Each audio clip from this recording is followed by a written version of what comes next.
नमस्कार दोस्तों, आप सभी का स्वागत है हमारे YouTube channel BCS basic physics में। आज के इस वीडियो में हम कक्षा 12 जो NCERT की पाठ्य पुस्तक है उसके 14वें चैप्टर अर्धचालक इलेक्ट्रॉनिकी का एक टॉपिक लेकर चल रहे हैं। आज का जो हमारा टॉपिक है वो है P प्रकार के अर्धचालक, P टाइप सेमीकंडक्टर्स। विद्यार्थियों, इस वीडियो में आप देखेंगे कि P प्रकार के अर्धचालक होते क्या हैं, ये किस तरीके से काम करते हैं, इनका निर्माण हम किस तरीके से कर सकते हैं। P प्रकार के अर्धचालकों में आवेश वाहक किस तरीके से प्रवाहित होते हैं, आज के इस वीडियो में समझने वाले हैं। विद्यार्थियों, यदि आप हमारे YouTube चैनल पर नए हैं तो चैनल को सब्सक्राइब कर लीजिए, साथ में बेल आइकन भी दबा दीजिए ताकि आपको आगे के वीडियोज की नोटिफिकेशन मिलती रहे। अब इस वीडियो को स्टार्ट करते हैं। सबसे पहले हम बात करेंगे P प्रकार के अर्धचालक होते क्या हैं। विद्यार्थियों, हमने अर्धचालकों के अंदर दो प्रकार देखे हैं। उसमें पहला प्रकार नेज अर्धचालक, अर्थात जो एक ही प्रकार के परमाणुओं से मिलकर बनता है उनको हम शुद्ध या नेज अर्धचालक कहते हैं। और यदि उन्हीं नेज अर्धचालकों के अंदर कुछ विशेष प्रकार की अशुद्धि यदि हम मिला दें तो उनको हम अपद्रवी या अशुद्ध अर्धचालक कहते हैं।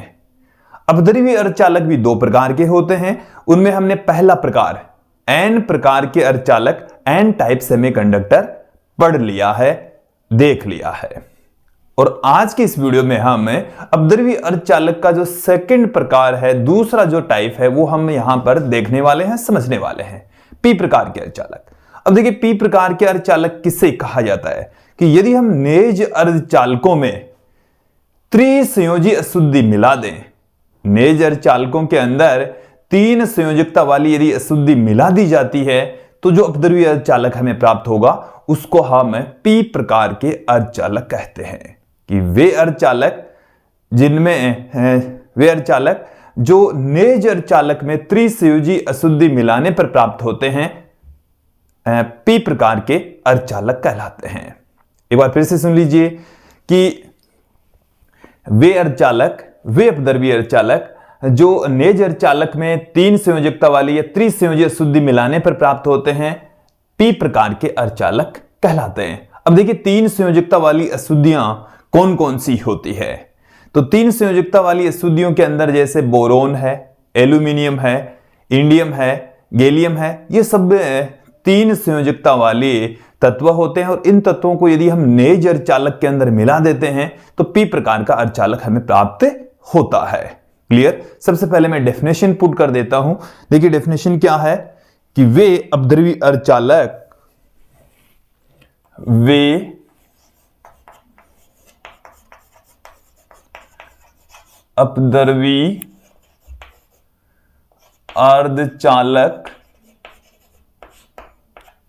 जो नेज अर्धचालकों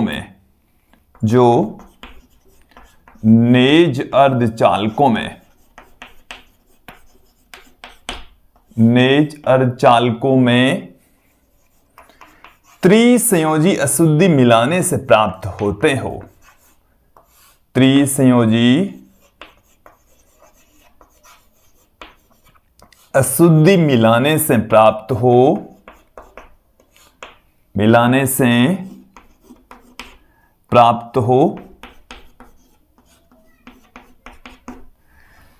कि तीन संयोजकता वाली अशुद्धि यदि हम मिला देते हैं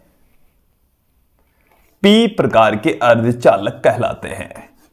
P प्रकार के अर्धचालक कहलाते हैं। P प्रकार के अर्धचालक कहलाते हैं।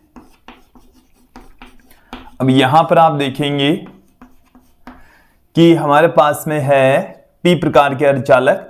अब यदि हम जो अशुद्धि या जिसे हम कह सकते हैं अपमिश्रक कौन कौन से होते हैं, तो जिनकी संयोजकता तीन होती है वो सारे के सारे P प्रकार के अर्धचालकों में अपमिश्रक हो सकते हैं। तो देखिए, उनमें कौन कौन से हो सकते हैं। बोरोन हो सकता है, एल्यूमिनियम हो सकता है, गैलियम हो सकता है,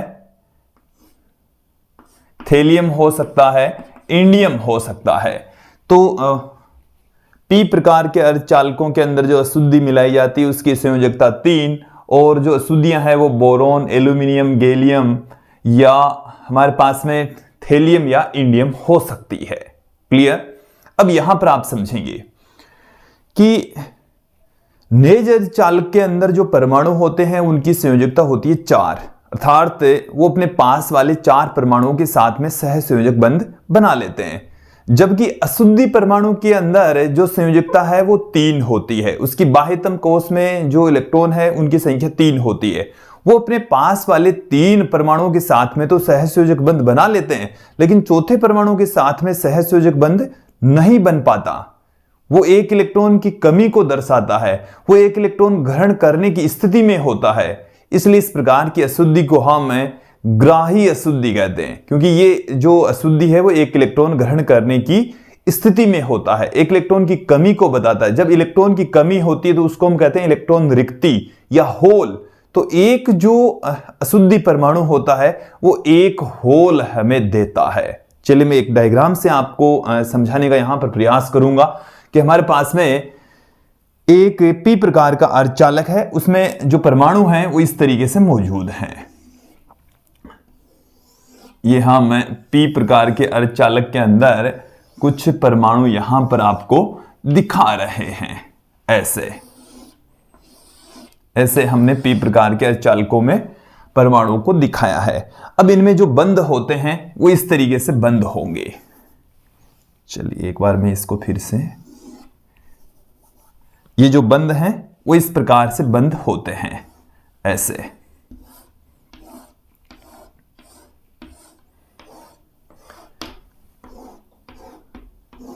इनकी चतुष्फलक की ज्यामिति होती है और ये अपने पास वाले नेज अर्धचालक के अंदर अपने पास वाले 4 अन्य परमाणुओं के साथ में सहसंयोजक बंध बना लेते हैं, सहसंयोजक बंधों का निर्माण कर लेते हैं। इस तरीके से इनमें बंध होते हैं। ये जो मैंने दिखाए हैं ये बंध दिखाए हैं, एक्चुअल में ये बंधों को रिप्रेजेंट करता है। जैसे मान लीजिए कि हमारे पास में जो नेज अर्धचालक है वो है जर्मेनियम। नेज अर्धचालक के अंदर जो परमाणु है वो है जर्मेनियम। तो जर्मेनियम का परमाणु यहां पर मौजूद है। ये जर्मेनियम है जिसकी संयोजकता 4 होती है। ये सारे के सारे जर्मेनियम के परमाणु हैं जिनकी संयोजकता 4 होती है, जिनकी संयोजकता कितनी है 4। और यहां पर हमारे पास में ये एक अशुद्धि परमाणु है और अशुद्धि परमाणु की संयोजकता 3 होती है। उनमें से मैंने अशुद्धि परमाणु यहां पर दिखा दिया है एल्यूमिनियम। यहां पर अशुद्धि परमाणु क्या दिखाया है हमने, एल्यूमिनियम दिखाया है जिसकी संयोजकता 3 होती है। चलिए ये जो जर्मेनियम है उसकी बाह्यतम कक्षा के अंदर 4 इलेक्ट्रॉन होते हैं, इसकी संयोजकता 4 होती है। तो ये अपने पास वाले 4 परमाणुओं के साथ में सहसंयोजक बंध बना लेता है। देखो कैसे बंध बनाएगा, एक इलेक्ट्रॉन इसको साझा करेगा, एक इलेक्ट्रॉन इसको साझा करेगा, इस तरीके से 4 इलेक्ट्रॉनों का साझा करके 4 सहसंयोजक बंधों का निर्माण कर लेते हैं। तो जितने भी जर्मेनियम के परमाणु होते हैं वो तो 4 बंध बनाने का कार्य करते हैं। इस तरीके से एक एक इलेक्ट्रॉन का योगदान करके सहसंयोजक बंध का निर्माण कर लेते हैं। इस तरीके से निर्माण होगा। देख लीजिए हमने एकदम सिस्टमेटिक ढंग से सभी जर्मेनियम के परमाणुओं के अंदर जो मौजूद इलेक्ट्रॉन हैं उनको दिखा दिया है और कैसे ये सहसंयोजक बंधों का निर्माण करते हैं ये भी दिखा दिया है। अब देखिए ये जो परमाणु आप देख रहे हैं, ये वाला जो परमाणु है ये है अशुद्धि परमाणु। कैसा परमाणु है, अशुद्धि परमाणु, अपमिश्रक। अपमिश्रक है, अपमिश्रक का मतलब होता है अशुद्धि ही होता है। अपमिश्रक का मतलब क्या होता है, अशुद्धि ही होता है। तो ये अशुद्धि परमाणु है जिसकी संयोजकता 3 होती है। अब ये 3 संयोजकता होती है तो 3 तो ये बंधों का निर्माण कर लेगा। इस परमाणु के साथ में एक सहसंयोजक बंध बना लेगा, इस परमाणु के साथ में एक सहसंयोजक बंध बना लेगा, इस परमाणु के साथ में भी एक सहसंयोजक बंध बना लेगा। तो 3 इलेक्ट्रॉन तो थे इसकी बाह्यतम कक्षा में, तो 3 इन्होंने सहसंयोजक बंध बना लिए। अब चौथा जो परमाणु है, चौथे परमाणु के साथ में ये सहसंयोजक बंध नहीं बना पाता क्योंकि इसके पास में इलेक्ट्रॉन है ही नहीं। 3 ही इलेक्ट्रॉन थे, तीनों सहसंयोजक बंध बना लिए। चौथे परमाणु के साथ पे सहसंयोजक बंध नहीं बन पाता। सहसंयोजक बंध नहीं बन पाता तो यहां पर एक इलेक्ट्रॉन की कमी रह जाती है। यहां पर क्या रह जाती है, एक इलेक्ट्रॉन की कमी रह जाती है और उसको ही हम कहते हैं होल। इसी को ही क्या कहा जाता है? होल कहा जाता है। इस होल का दूसरा नाम होता है इलेक्ट्रॉन रिक्ति। इस होल का ही दूसरा नाम क्या है? इलेक्ट्रॉन रिक्ति। क्लियर? इलेक्ट्रॉन रिक्ति या होल एक ही चीज है। तो यहां पर यह स्पष्ट हो गया है कि नेज अर्धचालक के अंदर यदि हम 3 संयोजकता वाली अशुद्धि मिला दें तो अशुद्धि परमाणु 3 सहसंयोजक बंध बना लेता है। चौथे परमाणु के साथ में सहसंयोजक बंध नहीं बन पाता, वहां पर एक इलेक्ट्रॉन की कमी रह जाती है और उस इलेक्ट्रॉन की कमी को ही हम होल कहते हैं या इलेक्ट्रॉन रिक्ति कहा जाता है। क्लियर? अब देखें आप यहां पर कि ये जो इलेक्ट्रॉन रिक्ति है, ये जो होल है, ये इस अशुद्धि परमाणु की वजह से क्रिएट हुआ है। इसका मतलब ये हुआ है कि अशुद्धि परमाणु एक होल का निर्माण करता है। प्रत्येक अशुद्धि जो परमाणु होता है वो एक होल का निर्माण यहां पर कर लेता है, एक होल क्रिएट कर देता है। ये जो होल होता है वो एक इलेक्ट्रॉन ग्रहण करने की स्थिति में होता है। एक इलेक्ट्रॉन यहां पर आ जाए तो यहां पर सहसंयोजक बंध बन जाएगा, तो एक इलेक्ट्रॉन ग्रहण करने की स्थिति में होता है। इसलिए इस प्रकार की अशुद्धि को हम ग्राही अशुद्धि कहते हैं। इस प्रकार की अशुद्धि को क्या कहा जाता है? ग्राही अशुद्धि कहा जाता है। तो यहां पर जो मैंने अपमिश्रक दिखाया है ये ग्राही अशुद्धि होती है। कौन सी अशुद्धि होती है? ग्राही अशुद्धि इसको हम कह सकते हैं। क्लियर? ग्राही अशुद्धियां कौन कौन सी है? बोरोन हो गया, एल्यूमिनियम हो गया, गैलियम हो गया, ये थेलियम, इंडियम, ये सब। जैसे मान लीजिए कि आपको ये पूछा जा सकता है एग्जाम में कि भाई पी प्रकार के अर्धचालकों में कौन सी अशुद्धियां होती है, तो ये 3 संयोजकता वाली अशुद्धियां होती है। इनमें से ये सारी की सारी पी प्रकार के अर्धचालकों के अंदर अशुद्धि या अपमिश्रक के रूप में काम में आती है। या ग्राही अशुद्धियां कौन कौन सी होती है? तो ये सारी की सारी ग्राही अशुद्धियां ही होती है। क्लियर? क्योंकि ये एक इलेक्ट्रॉन ग्रहण करने की स्थिति में होती है। क्लियर? अब हम थोड़ा सा, ये तो मैंने दिखाया है इनकी इलेक्ट्रॉनिक संरचना के आधार पर सहसंयोजक बंध कैसे बनते हैं और कैसे होल का निर्माण होता है, इस आधार पर दिखाया है हमने। अब मैं आपको समझाऊंगा ऊर्जा बैंड सिद्धांत के आधार पर पी प्रकार के अर्धचालक के अंदर होल और इलेक्ट्रॉन किस तरीके से मौजूद होते हैं। तो देखिए मैं यहीं पर ऊर्जा बैंड सिद्धांत के आधार पर आपको समझा रहा हूं। बोर्ड पर आप फोकस रखेंगे। ये हमारे पास में है चालन बैंड। ये हमारे पास में क्या है? चालन बैंड। और ये हमारे पास में यहां पर है संयोजी बैंड। ये यहां पर ऊर्जा स्तर हमने दिखाए हैं, तो मैं यहां पर इसको दिखा देता हूं। ये है चालन बैंड, ये है हमारे पास में संयोजी बैंड, संयोजी बैंड। और ये दोनों के बीच का है वर्जित ऊर्जा अंतराल, जिसको हम वर्जित बैंड भी कहते हैं। वर्जित ऊर्जा अंतराल या वर्जित बैंड एक ही बात है। क्लियर? यहां तक समझ में आ गया? देखिए ब्रह्म शून्य ताप पर जब इलेक्ट्रॉन गति नहीं करते, आवेशवाहक गति नहीं करते, उस स्थिति में जो संयोजी बैंड होता है वो इस तरीके से भरा होगा। ये हमारे पास में संयोजी बैंड होता है और संयोजी बैंड और ये चालन बैंड हमारे पास में है।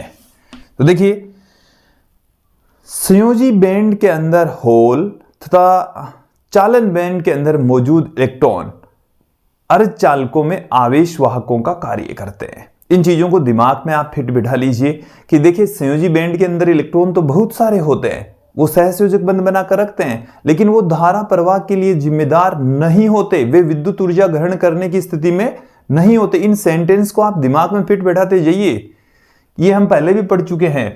तो देखिए संयोजी बैंड के अंदर जो इलेक्ट्रॉन होते हैं वो सहसंयोजक बंध बनाकर रखते हैं। ये जैसे हमारे पास में एक इलेक्ट्रॉन, ये इलेक्ट्रॉन, ये इलेक्ट्रॉन, तो ये जो इलेक्ट्रॉन है वो यहां पर मौजूद है। ये रहा इलेक्ट्रॉन, ये सारे मैंने जो इलेक्ट्रॉन दिखाए हैं ये सहसंयोजक बंध बनाए हुए हैं।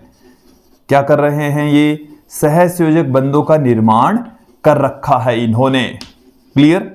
तो ये सारे के सारे आप संयोजी बैंड के अंदर आप देख रहे हैं सहसंयोजक बंधों का निर्माण इसमें हो रखा है। अब हम बात करते हैं इस अशुद्धि परमाणु के इस होल की। तो हमने इसमें होल नहीं दिखाया है, इसमें आपको एक भी होल नजर नहीं आ रहा। तो ये जो अशुद्धि परमाणु का होल होता है वो है कहां, इसको हमने यहां पर नहीं दिखाया। तो देखिए, अशुद्धि परमाणु का जो होल होता है वो एक नए ऊर्जा स्तर में रहता है। अशुद्धि परमाणु एक ग्राही अशुद्धि होती है और ग्राही अशुद्धि के द्वारा एक नए ऊर्जा स्तर का निर्माण किया जाता है, जिसे हम ग्राही ऊर्जा स्तर कहते हैं। जिसे क्या कहा जाता है? ग्राही ऊर्जा स्तर कहा जाता है। ग्राही ऊर्जा स्तर संयोजी बैंड के ठीक ऊपर अवस्थित होता है।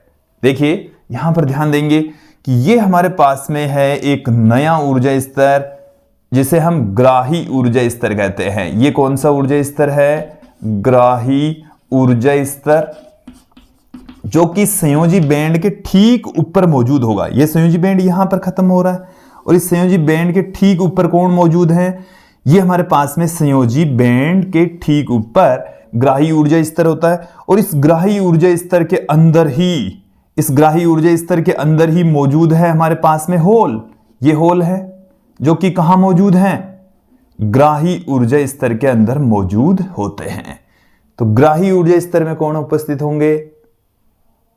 होल उपस्थित होंगे। और ये होल कौन से हैं? अशुद्धि परमाणु वाले होल होते हैं।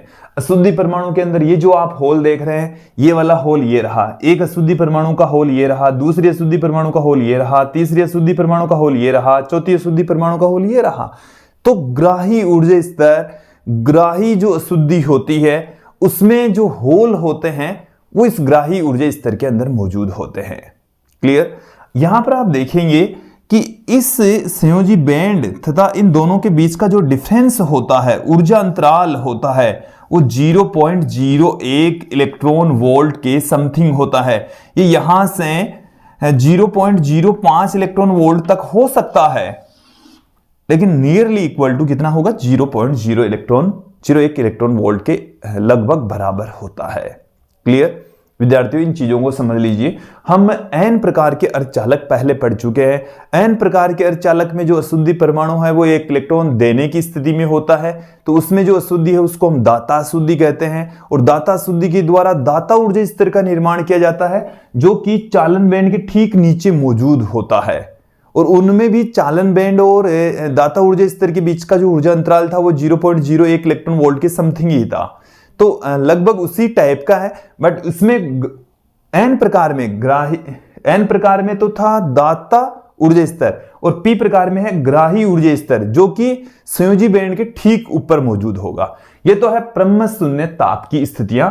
ये मैंने यहां पर इनकी संरचना के आधार पर और ये ऊर्जा बैंड सिद्धांत के आधार पर दिखा दिया कि बहुत कम तापमान होता है तब जब इलेक्ट्रॉन और मुक्त इलेक्ट्रॉन और जो होल है वो गति नहीं करते, उस स्थिति के अंदर हमने इलेक्ट्रॉन होल की व्यवस्था को दिखाया है। क्लियर? अब जब हम तापमान बढ़ाते हैं, टेम्परेचर को इंक्रीज करते हैं, जैसे ही ताप बढ़ता है तो कुछ सहसंयोजक बंध टूटेंगे। सहसंयोजक बंध कहां है? ये रहा, ये एक सहसंयोजक बंध है दोनों के बीच में, ये इन दोनों के बीच में भी सहसंयोजक। ये जो मैंने दो लाइनें दिखाई है ना ऐसे, ये वाली लाइन और ये वाली लाइन, ये क्या कर रही है? एक इलेक्ट्रॉन तो ये वाला परमाणु दे रहा है, एक इलेक्ट्रॉन ये वाला परमाणु दे रहा है, दोनों एक एक इलेक्ट्रॉन का साझा करके एक सहसंयोजक बंध का निर्माण कर रहे हैं। और इसी सहसंयोजक बंध के टूटने से एक इलेक्ट्रॉन तथा होल युग्म उत्पन्न होता है। मतलब सहसंयोजक बंध यहां से, ये जो सहसंयोजक बंध टूटेगा तो होल बाहर, इलेक्ट्रॉन बाहर निकलेगा। इलेक्ट्रॉन बाहर निकलते यहां पीछे क्या उत्पन्न हो जाएगा? होल उत्पन्न हो जाएगा। पीछे क्या उत्पन्न होगा? होल उत्पन्न होगा। तो यहां से जैसे ही हम, ये तो मैंने पहले जो स्थिति दिखाई वो ब्रह्म शून्य ताप की थी। अब जैसे ही हम टेम्परेचर इंक्रीज करेंगे तो कुछ सहसंयोजक बंध टूटेंगे, और सहसंयोजक बंध टूटेंगे तो पीछे से एक होल उत्पन्न होगा, साथ में एक मुक्त इलेक्ट्रॉन। तो ये तो क्रिएट हो गया है एक। देखो ये वाला तो जो होल है वो अशुद्धि परमाणु का होल है, ये होल ग्राही ऊर्जा स्तर में रहता है। ये जो होल क्रिएट हुआ है वो क्रिएट होता है संयोजी बैंड में। ये होल तो कहां है? ग्राही ऊर्जा स्तर में। ये होल कहां है? संयोजी बैंड में। अब इसके उत्पन्न होने से क्या होता है? ये वाला जो यहां से सहसंयोजक बंध टूटेगा, ये जो होल है उस पहले तो इस यहां से जाएगा इस होल के अंदर जाकर समाहित हो जाएगा। इस होल के अंदर क्या होगा, जाकर समाहित हो जाएगा। इस तरीके से ये जो होल आप देख रहे हैं, पहले तो इन इलेक्ट्रॉन ये यहां पर जाएंगे और इन होलों को उदासीन कर देंगे। तो ये यहां से जैसे ये बंद टूटा तो ये वाला जो इलेक्ट्रॉन है वो यहां से जाता हुआ इसको जाकर उदासीन कर देगा, बंद का निर्माण हो जाएगा। यहां से जो ग्राही ऊर्जा स्तर है वो पहले तो समाप्त हो जाएगा। धीरे धीरे ये वाले इलेक्ट्रॉन यहां जाएंगे तो ये इलेक्ट्रॉन इन होलों को क्या कर देंगे, भर देंगे। यहां से होल खत्म हो जाएंगे, समाप्त हो जाएंगे।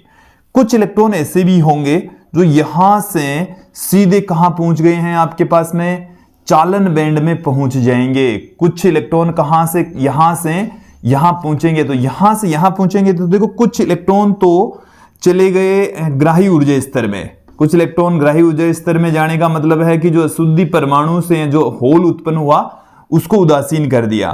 कुछ इलेक्ट्रॉन ऐसे भी होते हैं जो ग्राही ऊर्जा स्तर से संयोजी बैंड से सीधे कहां चले गए, चालन बैंड में। तो यहां पर कुछ इलेक्ट्रॉन यहां होंगे और बहुत सारे होल संयोजी बैंड में क्रिएट हो जाते हैं। तो कुछ ऐसे भी होंगे जो यहां पर एक होल और इलेक्ट्रॉन दोनों का निर्माण कर रहे हैं, और कुछ सहसंयोजक बंध टूटने से जो इलेक्ट्रॉन क्रिएट होते हैं वो तो अशुद्धि परमाणु के होल को भर देते हैं। क्लियर, यहां तक समझ में आ जाना चाहिए। अब देखो यहां पर जो संयोजी बैंड है उसमें होलों की संख्या होती है ज्यादा। होलों की संख्या क्या होती है, ज्यादा। और चालन बैंड में इलेक्ट्रॉनों की संख्या होती है कम, क्योंकि इलेक्ट्रॉन यहां पर बहुत कम पहुंच पाते हैं। पहले जब सहसंयोजक बंध टूटेंगे तो वो इस ग्राही ऊर्जा स्तर में मौजूद होलों को भरने का काम करेंगे। क्लियर, तो देखो यहां पर एक चीज क्लियर कर लीजिए कि पी प्रकार के अर्धचालक के अंदर संयोजी बैंड के अंदर जो होल होते हैं वो ज्यादा मात्रा में होते हैं, और चालन बैंड के अंदर जो इलेक्ट्रॉन होते हैं वो कम संख्या में होते हैं। इसलिए यहां पर जो आवेश वाहक होते हैं वो बहुसंख्यक आवेश वाहक तो होते हैं होल। बहुसंख्यक आवेश वाहक तो क्या होंगे, बहुसंख्यक आवेश वाहक तो होते हैं होल, और अल्पसंख्यक आवेश वाहक होते हैं इलेक्ट्रॉन। तो मैं यहां पर पुट कर रहा हूं बहुसंख्यक आवेश वाहक। तो बहुसंख्यक आवेश वाहक तो कौन होता है, बहुसंख्यक आवेश वाहक वो तो होते हैं होल। क्लियर, और अल्पसंख्यक आवेश वाहक क्या होते हैं, कम संख्या में कौन से आवेश वाहक होंगे, मुक्त इलेक्ट्रॉन होते हैं, मुक्त इलेक्ट्रॉन होंगे, मुक्त इलेक्ट्रॉन। क्लियर, तो मुक्त इलेक्ट्रॉन अल्पसंख्यक आवेश वाहक और होल यहां पर होते हैं बहुसंख्यक आवेश वाहक। जबकि एन प्रकार के अर्धचालकों में इनका विपरीत था। एन प्रकार के अर्धचालकों में मुक्त इलेक्ट्रॉन बहुसंख्यक आवेश वाहक था और अल्पसंख्यक आवेश वाहक वहां पर होल था। क्लियर, अब देखिए विद्यार्थियों, तो यदि इनकी संख्या, होलों की संख्या संयोजी बैंड में ज्यादा है और चालन बैंड में मुक्त इलेक्ट्रॉनों की संख्या यहां पर कम होती है, तो यदि मैं धारा की बात करूं कि धारा किन की वजह से, तो होलों की वजह से यहां पर बहने वाली धारा अधिक होगी और इलेक्ट्रॉनों की वजह से बहने वाली धारा कम होगी। तो इन दोनों बातों को मैं यहां पर पुट कर देता हूं। देखिए पहली बात तो यही है कि इनकी डेंसिटी की मैं यहां पर बात करूं तो होलों की जो डेंसिटी होती है वो इलेक्ट्रॉनों की डेंसिटी से कम होती है। होलों की डेंसिटी ज्यादा होती है, इलेक्ट्रॉनों की डेंसिटी कम होती है। ये यहां पर आप समझ लीजिए। तो ये यहां पर सांद्रता या डेंसिटी है, होलों की अधिक होगी और इलेक्ट्रॉनों की यहां पर होगी कम। ये एक चीज और भी समझ लीजिए कि होलों की तथा इलेक्ट्रॉनों की सांद्रताओं का जो गुणनफल है वो इसकी नेज सांद्रता के वर्ग के बराबर होता है। यदि आपको होलों की सांद्रता दे दी जाए और नेज सांद्रता दे दी जाए तो इलेक्ट्रॉनों की सांद्रता निकाल सकते हैं। मतलब यहां पर 3 राशियां हैं, इनमें से यदि कोई सी भी 2 दे दी जाए तो तीसरी राशि आप फाइंड आउट कर सकते हैं, निकाल सकते हैं। क्लियर, देखिए यदि होलों की संख्या ज्यादा है तो होलों की वजह से बहने वाली धारा भी क्या होती है, ज्यादा। इलेक्ट्रॉनों की वजह से बहने वाली धारा भी होती है कम। यहां पर हालांकि जो कुल धारा होती है वो इलेक्ट्रॉनों की वजह से तथा होलों की वजह से बहने वाली धाराओं की योग के बराबर होती है। वैसे हम आपको बता दें कि जो कुल धारा है वो लगभग बराबर होती है होलों के कारण से बहने वाली धारा के बराबर, क्योंकि इलेक्ट्रॉनों के कारण से बहने वाली जो धारा होती है बहुत कम होती है, नगण्य होती है। क्लियर? तो यहां तक जो कुछ चीजें मैंने आपको समझाई है वो आपको समझ में आ गई होगी। विद्यार्थियों, यदि मैंने यहाँ पर समझाने का अधिक से अधिक प्रयास किया है, यदि आपको इस टॉपिक के, इस चैप्टर के हस्तलिखित नोट्स प्राप्त करने हैं तो आप इन नंबर पर व्हाट्सएप कीजिए और हस्तलिखित नोट्स प्राप्त कर सकते हैं। क्लास लिख दीजिए, टॉपिक का नाम लिख दीजिए, तो आपको हस्तलिखित नोट्स प्राप्त हो जाएंगे। अब देखिए, यहां पर मैं आपको कुछ चीजें और समझा देता हूं कि पी प्रकार के अर्धचालक और एन प्रकार के अर्धचालक दोनों में बहने वाली धाराएं चालन बैंड में उपस्थित इलेक्ट्रॉन तथा संयोजी बैंड में उपस्थित होलों के कारण से प्रभावित होती है। देखिए, ऐसा नहीं है कि इस संयोजी बैंड में इलेक्ट्रॉन नहीं है, बट इनमें मौजूद जो इलेक्ट्रॉन है वो धारा ग्रहण करने की स्थिति में नहीं होते। विद्युत क्षेत्र इन पर कोई इफेक्ट नहीं डाल पाता। ये क्लियर कर लेना आप लोग। तो यहां पर मौजूद होल और यहां पर मौजूद इलेक्ट्रॉन धारा प्रवाह के लिए जिम्मेदार होते हैं। एक चीज यहां पर भी समझेंगे, होल तो इलेक्ट्रॉन की कमी को दर्शाता है, वो किस तरीके से गति करता है। वैसे होल देखो, यहां से जैसे कोई भी जैसे होल यहां पर होता है, तो जैसे यहां से ये जो इलेक्ट्रॉन है वो बाहर निकला और किसी होल के अंदर जाकर समाहित हो गया। ये जैसे यहां से यहां आ गया, तो ये वाला होल तो यहां चला, मतलब इलेक्ट्रॉन यहां से यहां गया, इसका मतलब ये होल है वो यहां से यहां आ गया। ऐसे होता है एक्चुअल में। तो इलेक्ट्रॉन जब एक दिशा में गति करता है तो विपरीत दिशा में होल गति करते हैं। तो इलेक्ट्रॉन तथा होल एक दूसरे की विपरीत दिशा में गति करते हैं, हालांकि उनकी वजह से बहने वाली धारा एक ही दिशा में होती है। एक महत्वपूर्ण बात आप और समझ लीजिए, चाहे पी प्रकार का अर्धचालक हो चाहे एन प्रकार का अर्धचालक हो, दोनों ही विद्युत उदासीन होते हैं। उनमें कोई भी किसी भी प्रकार के आवेश की अधिकता नहीं होती। जैसे हम ये कंसीडर देखो, यहां पर समझना आप, जैसे ये एन पी प्रकार का अर्धचालक है। पी प्रकार के अर्धचालक के अंदर बहुसंख्यक आवेशवाहक होते हैं होल। बहुसंख्यक आवेशवाहक तो क्या होते हैं? होल, जिन पर ये एक धनावेशित कण की भांति काम करते हैं, एक पॉजिटिव चार्ज की भांति काम करते हैं। और पॉजिटिव चार्ज की भांति काम करते हैं, पॉजिटिव चार्ज बहुसंख्यक आवेशवाहक के रूप में काम करता है। इसलिए इन अर्धचालकों को हम पी प्रकार के अर्धचालक, क्योंकि इसमें पॉजिटिव चार्ज अधिक होता है, इसलिए इनको हम पी प्रकार के अर्धचालक कहते हैं।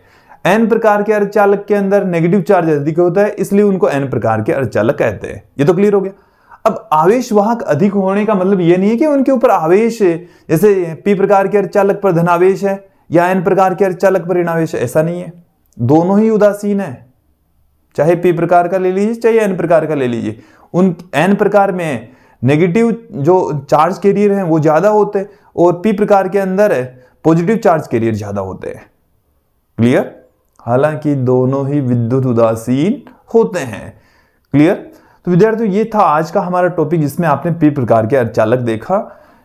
इसके बाद में जो वीडियो आएगा उसमें हम देखेंगे पी प्रकार और एन प्रकार के अर्धचालकों को आपस में मिलाकर हम एक युक्ति का निर्माण करेंगे जिसे हम पीएन संधि डायोड कहते हैं।